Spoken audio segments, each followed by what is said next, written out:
Hello everyone, आज हम लोग बात करेंगे फिर इंडियन पैनल कोड के इम्पॉर्टेंट एमसीक्यूज़ पे। ये मोस्ट इम्पॉर्टेंट एमसीक्यू है, ये 30 एमसीक्यूज़ है। आप इस वीडियो को पूरा देखो और टोटल एमसीक्यू बहुत इंपॉर्टेंट है, मैं फिर बता रहा हूँ कि बहुत इंपॉर्टेंट है। आप टोटल में आपका कितना सही हुआ आप कमेंट करके ज़रूर बताना। और अगर आप चैनल पर नए हो तो चैनल को जरूर सब्सक्राइब कर लेना, बेल आइकन दबाना मत भूलना, ताकि जब भी आपके चैनल लॉ इज लाइफ पे वीडियो अपलोड हो तो उसका नोटिफिकेशन सबसे पहले आपको मिल सके। किसी भी पर्सनल क्वारी के लिए आप हमें इंस्टाग्राम पे फॉलो कर सकते हो। इंस्टाग्राम बिना देरी के स्टार्ट करते हैं आज के वीडियो को। तो सबसे पहला क्वेश्चन है, जजमेंट जो हुआ था महबूब शाह वर्सेस इंपेरियर के केस में, उसका संबंध किससे है? ऑप्शन ए है right to private defence, option B है defence of unsound mind, option C है कॉमन ऑब्जेक्ट, ऑप्शन डी है कॉमन इंटेंशन। तो इसका करेक्ट आंसर हो जाएगा, जजमेंट जो पास हुआ था महबूब शाह वर्सेस इंपेरियर के केस में, उसका संबंध है कॉमन इंटेंशन से। Option D is the right answer.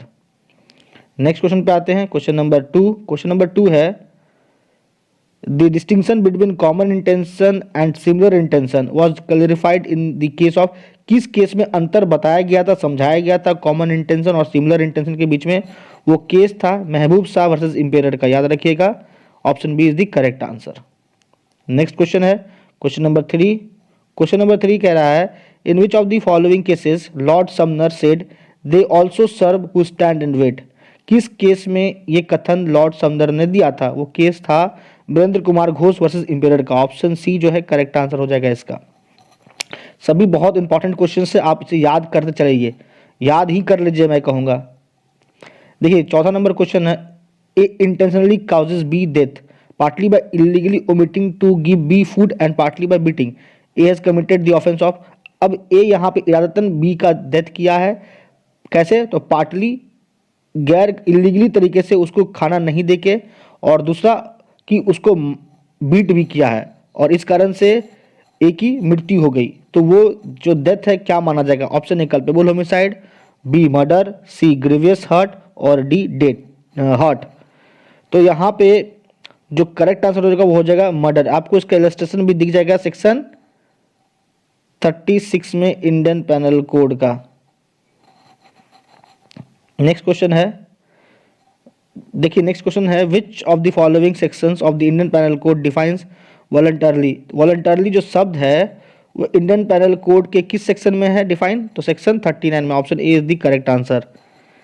Next question आते हैं, क्वेश्चन नंबर 6 कह रहा है कि जो सेक्शन किस सेक्शन में ऑफेंस को डिफाइन किया गया है? तो वो है section 40। Option B is the correct answer. Next question पे आते हैं, क्वेश्चन नंबर 7। क्वेश्चन नंबर 7 है local law mention under section 42 of the IPC means a law applicable to. Local law का क्या मतलब है एज पर section 42 of IPC? Option A whole of India, that is applicable to whole of India that law. Option B a particular part of India, option C any part of India, option D none of the above. तो local law का मतलब a law applicable to a particular part of India. Option B is the correct answer. Next question पे आते हैं, question number 8 है। Question number 8 कह रहा है to which of the following the word illegal use under section 43 of the IPC is not applicable. यहाँ पे कह रहा है कि जो शब्द इलीगल यूज हुआ है अंडर सेक्शन 43 ऑफ आईपीसी वो एप्लीकेबल नहीं है। तो यहाँ पे आप देखिए वो एप्लीकेबल नहीं है। ऑप्शन ए कह रहा है which is an offence, option B कह रहा है which is prohibited by law, option C कह रहा है which furnishes a ground for civil action, और ऑप्शन डी कह रहा है विच इज इमोरल। तो उस एक्ट पे सेक्शन 43 के अकॉर्डिंग इलीगल शब्द का कोई एप्लीकेबिलिटी नहीं बनता है। जो एक्ट क्या है, इमोरल है। Option D is the correct answer. Next question है, नेक्स्ट क्वेश्चन देखिए क्या कह रहा है कि इलीगल का मतलब क्या? तो इलीगल का मतलब everything which is an offense, everything which is prohibited by law, everything which furnishes ground for civil action। तो ये तीनों इलीगल के अंतर्गत आते हैं। तो क्वेश्चन नंबर 9 का करेक्ट आंसर हो जाएगा option D all of the above. Next question पे आते हैं, क्वेश्चन नंबर 10। क्वेश्चन नंबर 10 कह रहा है इंजूरी इन आईपीसी मींस। इंजूरी का क्या मतलब आईपीसी में? इंजूरी को सेक्शन 44 में डिफाइन किया गया है। तो इंजुरी का मतलब होता है, ऑप्शन ए कह रहा है injury to the body, option B कह रहा है injury to the property, option C कह रहा है इंजुरी टू द माइंड, और ऑप्शन डी कह रहा है injury to the body property and mind reputation. तो ऑप्शन डी करेक्ट हो जाएगा। इंजुरी का मतलब इंजुरी बॉडी को भी हो सकता है, प्रॉपर्टी माइंड रेपुटेशन को भी होगा। नेक्स्ट क्वेश्चन पे आते हैं, क्वेश्चन नंबर 11 है। क्वेश्चन नंबर 11 कह रहा है under section 45 IPC life denotes, life का मतलब क्या एज पर section 45 of IPC. Option A है life of the human being, option B life of an animal, option C life of human being and animal, option D life of either human और animal. तो correct answer हो जाएगा इसका 45 के according जो life है उसका मतलब life of human being. Option A is the right answer, option A correct हो जाएगा इसका। नेक्स्ट क्वेश्चन है क्वेश्चन नंबर 12। क्वेश्चन नंबर 12 कह रहा है according to section 52 of the IPC nothing is said to be done. देखिए यहाँ क्या कह रहा है, nothing is said to be done in good faith. तो आपको एक समझ में आ जाना चाहिए कि गुड फेथ को किस सेक्शन में डिफाइन किया गया है, सेक्शन 52 में आईपीसी का। और believe in good faith which is done और believe without. Option A due care और diligence, option B due attention और bona fide, option C due care और अटेंशन, और ऑप्शन डी है ड्यू डिलीजेंस और बोनाफाइड। तो यहाँ पे कह रहा है कि कुछ नहीं माना जाएगा किया गया गुड फेथ में है अगर वो किया गया विदाउट ड्यू केयर और डिलीजेंस। तो यहाँ पे इसका करेक्ट आंसर हो जाएगा, क्योंकि यहाँ पे कह रहा है विदाउट, तो यहाँ पे इसका करेक्ट आंसर हो जाएगा none of the above. Option is the right answer, क्योंकि हम कुछ भी अगर बोनाफाइडली करते हैं तो हम with subject to diligence bonafide attention के साथ करते हैं, इसलिए यहाँ पे हो जाएगा none of the above.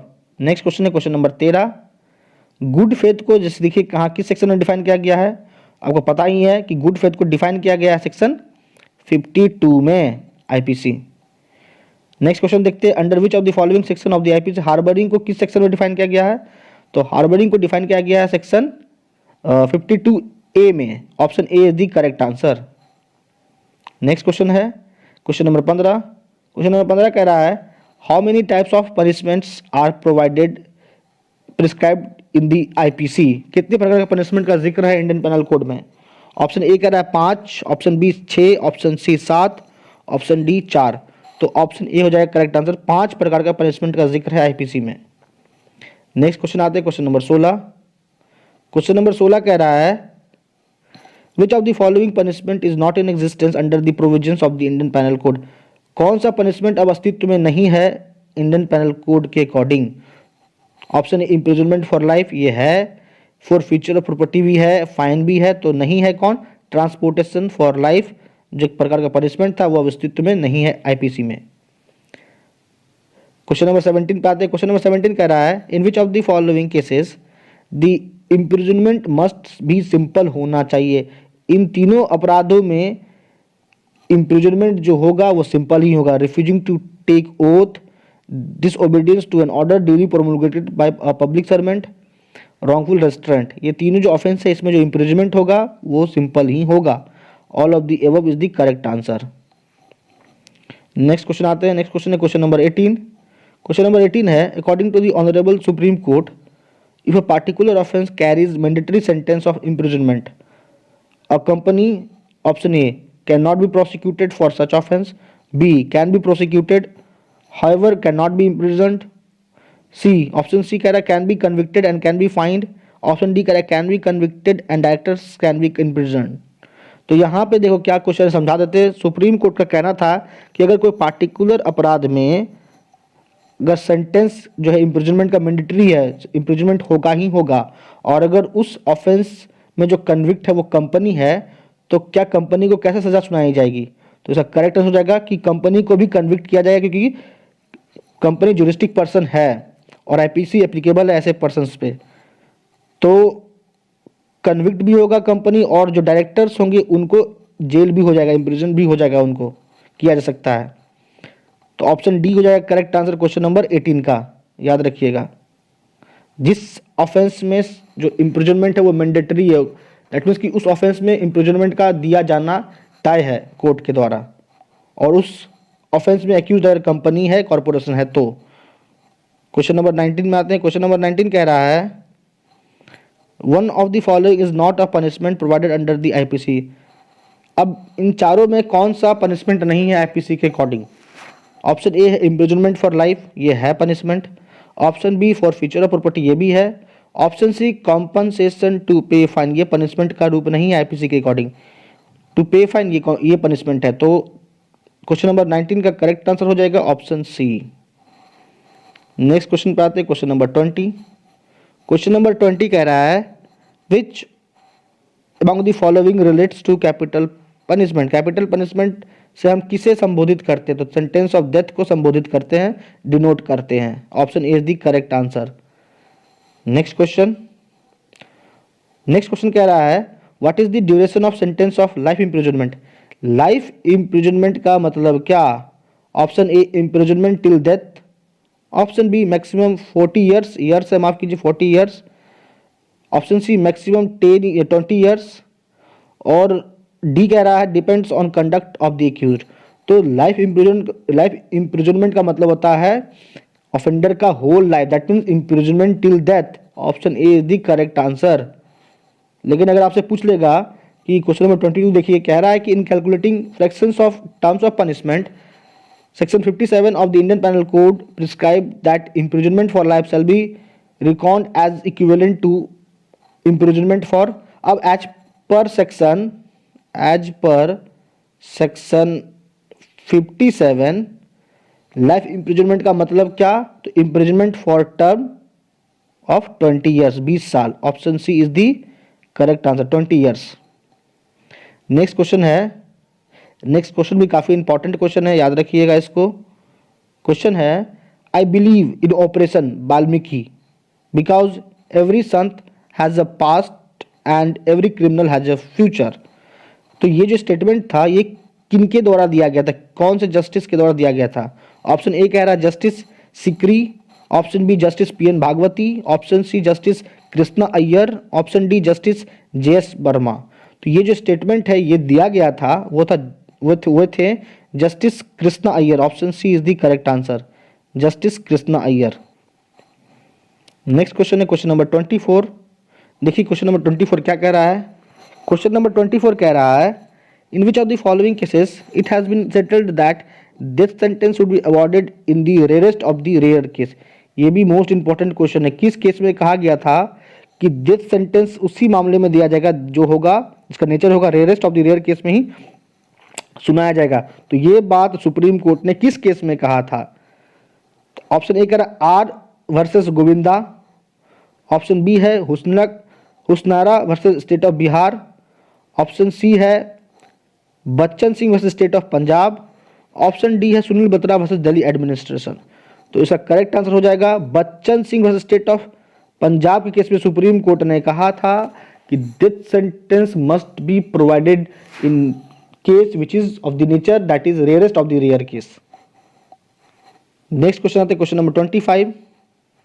Question number 25 कह रहा है in which among the following cases the supreme court held that brutality is inbuilt in every murder but in case of every murder death sentence is not imprison. Not provided होगा, माफ कीजिए, या not provided होगा। देखिए question क्या कह रहा है, क्वेश्चन कह रहा है कि सुप्रीम कोर्ट आखिर इस किस केस में ये कहा था, कौन क्या बात कि हर मर्डर क्या होता है, एक ब्रूटल इन नेचर होता है, हर मर्डर एक हीनियस इन नेचर होता है, लेकिन हर मर्डर के लिए, माफ कीजिए, हर मर्डर के लिए हम डेथ सेंटेंस नहीं सुना सकते हैं। तो ये बात किस केस में सुप्रीम कोर्ट ने कहा था? मैं फिर से समझा देता हूं। सुप्रीम कोर्ट ने ये जो कथन है कि हर मर्डर एक ब्रूटल इन नेचर होता है, हर मर्डर जघन्य होता है, हिंदी में कह लो, और लेकिन इसका ये अर्थ नहीं हुआ कि हर मर्डर के लिए डेथ सेंटेंस ही सुनाया जाए, दिया जाए।